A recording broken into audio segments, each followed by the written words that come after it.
this seminar. Sorry for the technical. Okay, Ethan. All right, so I'm going to talk a little bit about economics. It's not entirely going to be economics. It's sort of quasi-economics. I know this sort of seems like this is the course name for Eco 101, but it's not exactly what we're going to talk about today. So we're going to talk about the ways in which we can qualitatively think about economics and the way that we can apply it in debate. So the outline, we're going to go over three main things today. We're going to first talk about what I think is the most important and the most foundational principle in economics, which is diminishing returns. I'll talk about its applications. I'll do one on economic supply and demand. I'll do one on politics, and then I'll do one on social issues. And then we'll talk about prospect theory and loss aversion, which is a very important observation in behavioral economics. And then lastly, we'll wrap up with a discussion of utility. So part one, diminishing returns. It's a pretty simple concept if you think about it. The more difficult thing is knowing how to apply it to different things. But a lot of economic models and a lot of more qualitative economic things rely on the idea of diminishing returns. So the core idea is that most functions in economics exhibit diminishing returns of some form. So as a thought experiment, Brandon. As a thought experiment, Brandon, if I gave you $1,000 right now, you would probably be very happy, right? Yes. Yeah. Right. If I gave you $1,000, would you be? Yeah, I would be very happy. No, that's not true. No, but the idea is, if you don't have a lot of money, or at least relatively speaking, don't have that much money, each additional dollar is worth a lot. But if I consider giving, like Jeff Bezos, for example, the same $1,000, it's the same amount of money in principle and nominally. But the problem is that it probably wouldn't make him that happy because he already has so much money. There's diminishing returns of each additional dollar that you accrue. So $1,000 to Brandon and $1,000 to Jeff Bezos probably means substantially different things. So there is diminishing returns of everything. So I used money as an example because it's easy to illustrate, but it would also be easy to illustrate using something else like chocolate bars. So if David had 10 chocolate bars and I gave him another one, I wouldn't be very happy. But if he didn't have any chocolate bars to begin with, giving him the first one would drastically increase his utility. So that's the idea of diminishing returns. We're going to apply it to a lot of different things. The first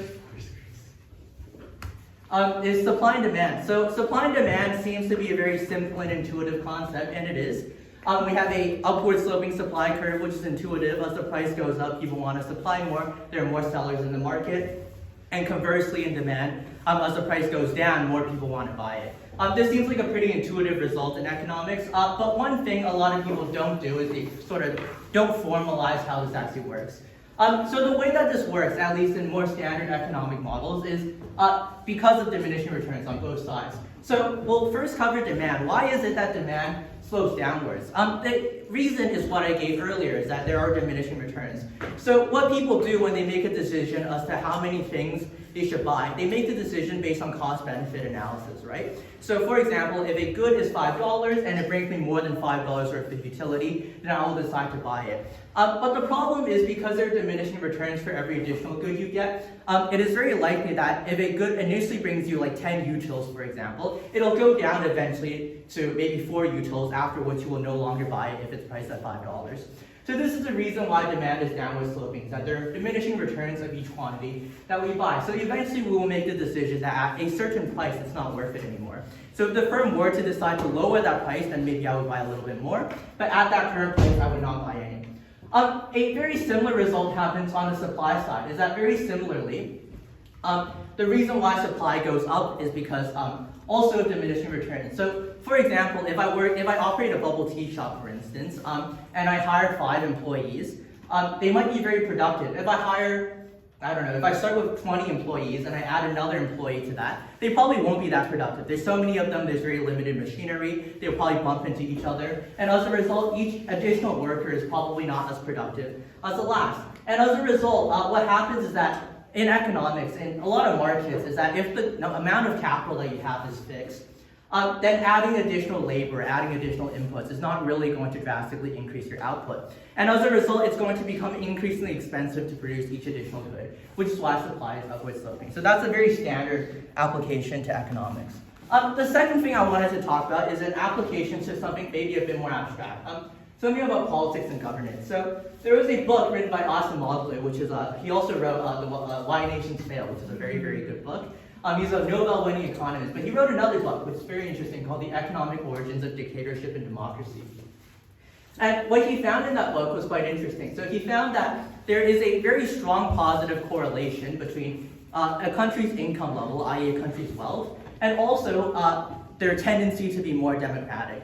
There are a lot of explanations as to why this is the case, but the explanation that he decided to go with is diminishing returns. So he posited that diminishing returns of wealth and the resources of a country can also explain why rich countries tend to be more democratic. So he argues that, for example, a wealthier country is going to incentivize leaders to compromise.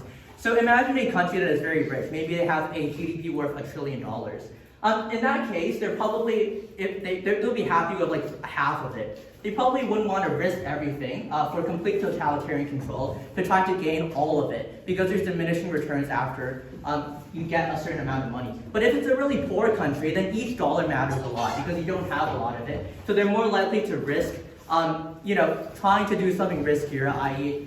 Trying to gamble for the entirety of that country to be a dictator, as opposed to trying to compromise and be more democratic. So this is another reason, perhaps, why there is this observed correlation between the two, is diminishing returns. Third and last principle, or application, is on inequality. So there was a motion I debated a couple of months ago, I think it was also at World, economic growth at the expense of inequality. So this motion, I think, was particularly interesting. One interesting proposition case also hinges on the idea of diminishing returns. So similar to the example I gave in the very beginning, if nominally wealth inequality is going up, that doesn't necessarily mean that the inequality we care about, which is the inequality of people's experiences or welfare, is actually going up. So for example, if I gave Brandon $1,000 and I gave Jeff Bezos $10,000, yes, nominally on paper inequality is increasing, but in terms of their lived experiences, Brandon is probably a lot better off than Jeff Bezos would be with that additional $10,000. So yes, nominally, in many instances, inequality does go up, but if the welfare of the people at the bottom is going up at a faster rate than the welfare of people at the top, then it seems like this isn't that big of an issue. So that's another way that we can mitigate the idea of inequality. Perhaps we shouldn't think about it in terms of very nominal terms, rather we should think about what this means in terms of utility of people at the very bottom. That's inequality. Next thing, part two, another important principle, apart from diminishing returns, is this idea of loss aversion, which is prospect theory, which is a pioneering work of a very famous economist, Daniel Kahneman, who is a founder of behavioral economics, also a Nobel Prize winner. So in the 1979 paper, Prospect Theory, an analysis on decision-making under risk, they argue that losses hurt, but in particular, that's a very obvious conclusion, losses obviously hurt. But the important thing that they found was that losses hurt a lot more than a gain feels good. So for example, losing $100 feels a lot worse than the equivalent gain of $100 feels good. So the way that he proved this experimentally was he got an experiment. He went to Stanford University, and they asked him to simulate a marketplace. So in this simulation, students were assigned to be either a buyer or a seller, and they received mugs to sell, basically. So the sellers received mugs that they valued at a certain price, and then they simulated a marketplace to see how many mugs were sold. So what they found was that sellers ended up valuing their mugs systematically higher than buyers would value mugs.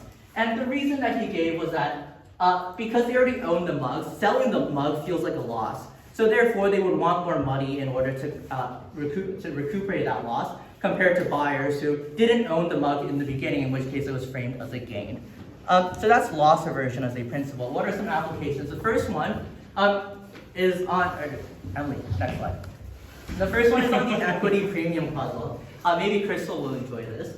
But there was a 1995 paper written by also a very famous behavioral economist, Fowler Bernardsey, which was explaining why there is such a large discrepancy between the returns of stocks and the returns of bonds. So what he found was that, on average, stocks would outperform bonds. The expected return of a stock would outperform a bond, generally by 7-fold. So there would be 7% return annually compared to a 1% return for bonds every single year. So this poses two questions. The first question that it poses is, why is there such a large discrepancy? Why is there such a large equity premium? And the second question it poses is, if this is the case, why would any rational person want to hold a bond? Why wouldn't they all just buy stocks? To which he answered the question with loss aversion, which is the thing that we talked about earlier. So addressing the first question, why is there such a large discrepancy between the returns of stocks and bonds? Well, one obvious answer is that stocks are more risky, so therefore there is a higher risk premium. But the problem is that this doesn't explain everything. Is that, sure, this might explain why the expected return of stocks is a little bit higher, but it doesn't explain necessarily why it would be 7 times higher. This seems like a large discrepancy that wouldn't be explained by standard economic models. And what he found in particular was that the reason why there is such a large premium placed on equities is because people hate losses so much that any possibility of a loss must be recuperated by very substantial expected return. And as a result, this partly does a better job than a risk aversion at explaining why there is such a large equity premium. On the second question, which is why would anybody in their right mind want to own a bond rather than a stock? It seems like such a terrible decision financially. And the reason also comes down to loss aversion, which is that in the short term, stocks tend to go up and down. So it is possible that in the short term, it will go down. And when people check their portfolios and they see that their stock is underperforming, because they hate losses so much, they're more willing to sell it. And as a result, people don't like that. And they would rather pick something that is safer, even if it gives them a little bit less return in the future. Next application, something on Jimmy Carter. Initially, it was going to be Vladimir Putin, but I think Jimmy Carter represents a better example here. So in November of 1979, what happened was American hostages in Iran were held hostage by the new Iranian government under the Ayatollah. At the time, President Carter was in office, and he decided he needed to save the hostages. It looked really bad on him, both domestically and internationally. They were going to an election year. It was really bad. So what he did was he decided on this thing called the Operation Eagle Claw, which is a really, really stupid idea. Basically, what it required was a lot of contingencies that all needed to play out perfectly in order for the plan to work. There were a lot of intricacies that obviously logistically wouldn't work. So for example, they had helicopters come in to refuel planes. But most of the planes problematically didn't even make it to the venue. So obviously this was a deeply flawed plan, and it was a really stupid plan. And obviously it ended in absolute failure. So the United States was thoroughly humiliated both domestically and internationally. But this begs the question is, why would he do such an idiotic thing? It's going to an election year, why would he do something so stupid? And why was there nobody to tell him that this plan was really stupid?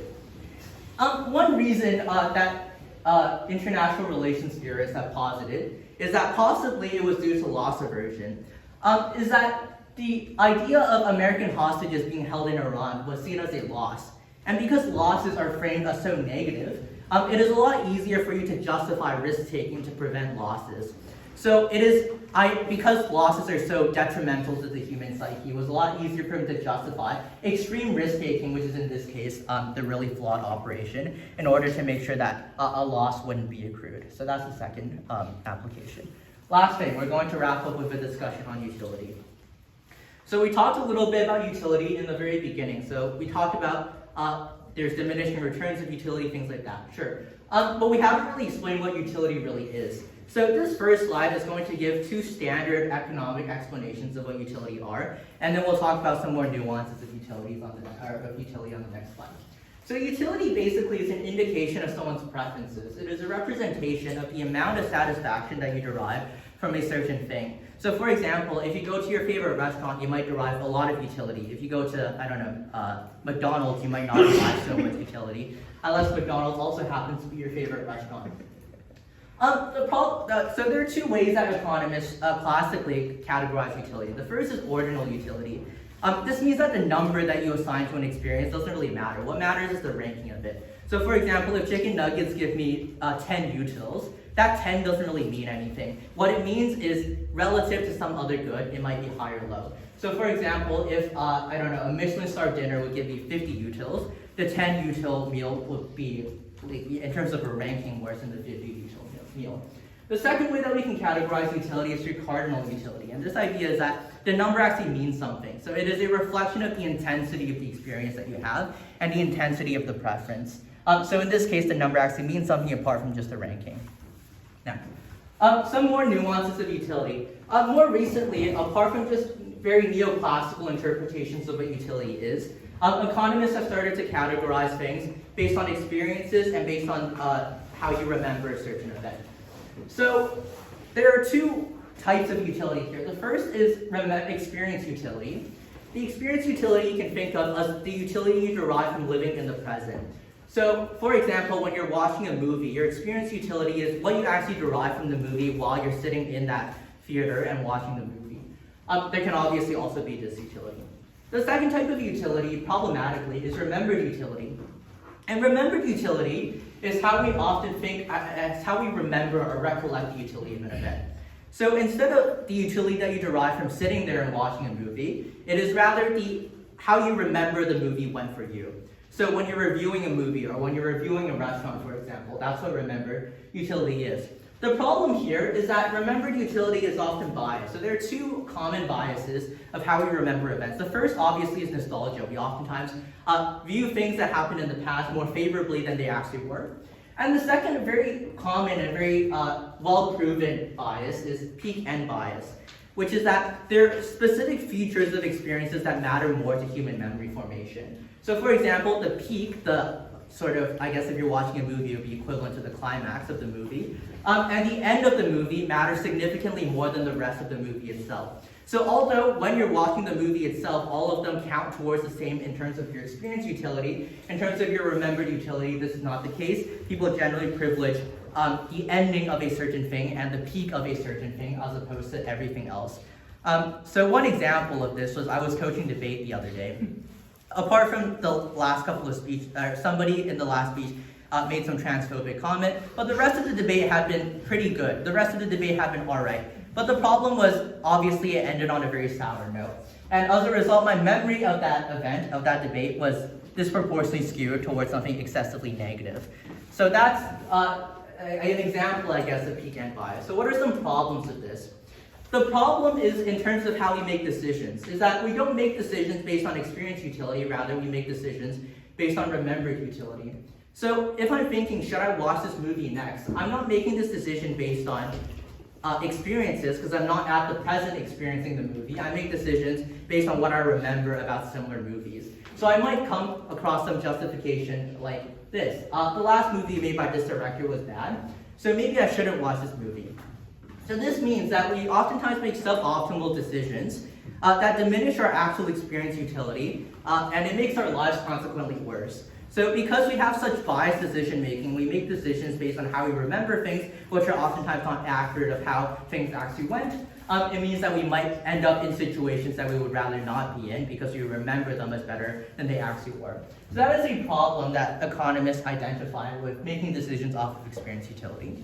Some implications of this, what Kahneman said was that he would prefer if policymakers help people maximize experience utility rather than remembered utility, which is obviously a very difficult task. But obviously there are a lot of implications as to how this is going to be important. But it is one argument as to why making decisions based off of our utility and our preferences might not be the best way of making decisions as a whole. I think that's the end of the slideshow. If there are any questions.